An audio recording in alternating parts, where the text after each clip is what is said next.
Alors, c'est pour faire plaisir au FLN qu'il a accepté cette reconnaissance sur un événement dont vous savez pertinemment, même si on ne le dit pas dans les médias, qu'il est éminemment contesté dans la réalité de ce qui est exprimé. J'ai entendu chez nos confrères de RTL ce matin que l'extrême droite, à ce propos, d'ailleurs, se met à culpa, allait s'étrangler. Je me suis dit, oh là là, je reçois Marine Le Pen, non, mais c'est elle pas va s'étrangler en direct sur nos deux antennes. Mais non, parce qu'avec les socialistes, le pire est toujours sûr, donc on ne va pas s'étrangler, on s'attendait à cela. Bon, Mais pourquoi ne pas avaliser l'histoire, justement? Mais pourquoi? Parce que vous êtes capable de dire que c'est exactement ce qui s'est passé? Parce qu'il y a beaucoup de gens qui disent l'inverse. Voilà, bon. La répression, c'est une chose, les dizaines de morts, c'est une chose.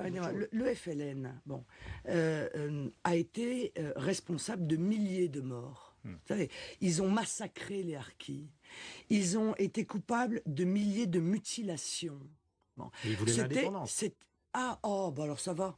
Ah ben c'est bon alors. Et puis après l'indépendance, ils ont... quand même des dizaines de peuples dans le monde. Après l'indépendance, ils ont continué à assassiner les harkis, c'est-à-dire ceux des Français musulmans qui avaient choisi la France. Ils ont pillé et détruit les tombes.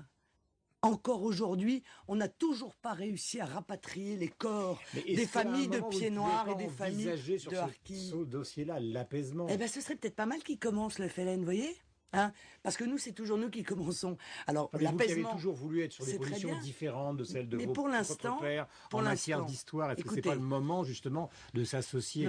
J'ai bien compris que c'était non, mais à se mettre à culpa pour marquer cette différence votre père. Je commence à en avoir soupé de ces représentants de la France qui n'ont de cesse que de la salir, que de mettre en exergue les difficultés qu'elle a pu avoir par le passé.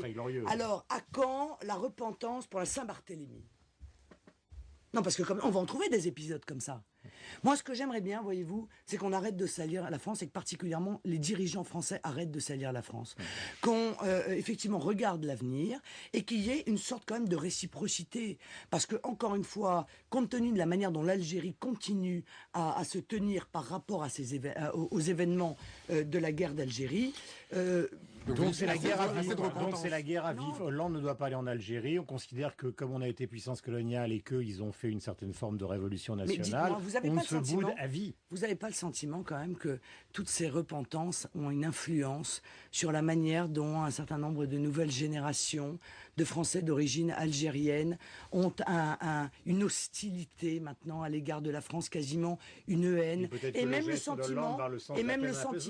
le sentiment que la France leur doit quelque chose, qu'ils viennent d'ailleurs chercher pour certains de gré ou de force. Bon, eh bien, je trouve que tout cela est profondément destructeur, profondément diviseur de la société française et que M. Hollande porte une fois de plus une responsabilité dans l'échec justement de la capacité de regarder demain.